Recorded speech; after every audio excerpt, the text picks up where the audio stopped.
সুন্দরবনের সরু নদী ডাংমারি বেয়ে এগিয়ে চলছে ছোট ডিঙ্গি নৌকা। নদীর পাড়ে নৌকা ভিড়িয়ে কয়েকজন যুবক দৃঢ় পদক্ষেপে প্রবেশ করেন গভীর অরণ্যে। কিছু দূর যেতেই চোখে পড়ে বিশাল গাছের উঁচু ডালে ঝুলে থাকা মৌচাক, আর তার চারপাশে ভন ভন করছে হাজারো মৌমাছি।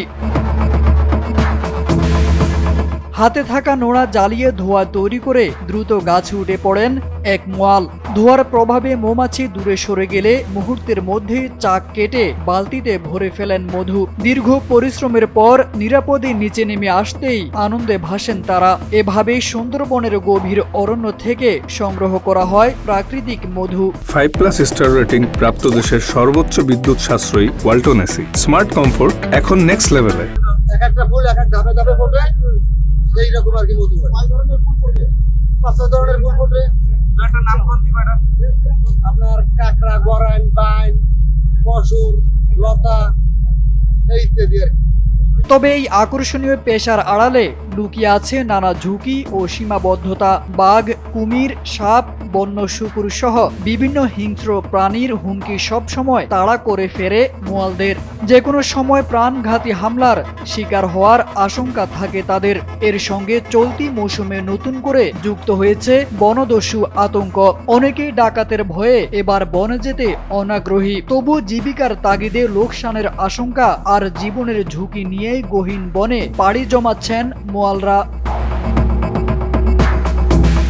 অন্যদিকে সুন্দরবনের মধুর ব্যাপক চাহিদা থাকায় মোয়ালরা যেমন লাভবান হন, তেমনি দেশের অর্থনীতিতেও এর ইতিবাচক প্রভাব পড়ে। বন বিভাগের পক্ষ থেকে জানানো হয়েছে, মধু আহরণে যাওয়া মোয়ালদের প্রয়োজনীয় নিরাপত্তা, সুপেয় পানি ও খাদ্য সহায়তা দেওয়া হচ্ছে।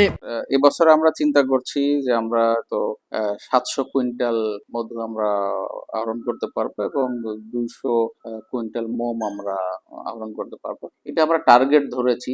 এছাড়া সুন্দরবনে হরিণ শিকার বা ফাঁদ দেখলে তাৎক্ষণিকভাবে বন বিভাগকে জানাতে মোয়ালদের প্রতি আহ্বান জানানো হয়েছে। বন অপরাধ সংক্রান্ত তথ্য দিলে পুরস্কারের ব্যবস্থাও রয়েছে বলে জানিয়েছেন কর্মকর্তারা।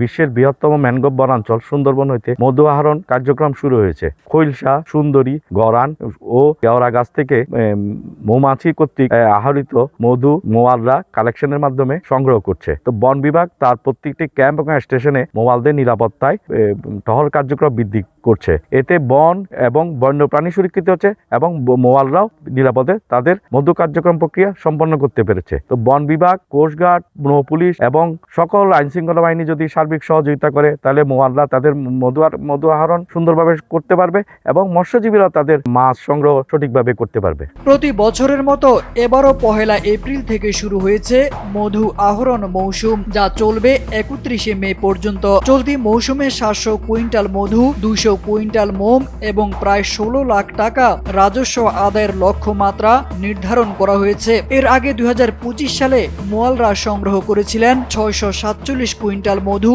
ও 194 কুইন্টাল মোম। সে বছর রাজস্ব আদায় হয়েছিল 16,62,220 টাকা।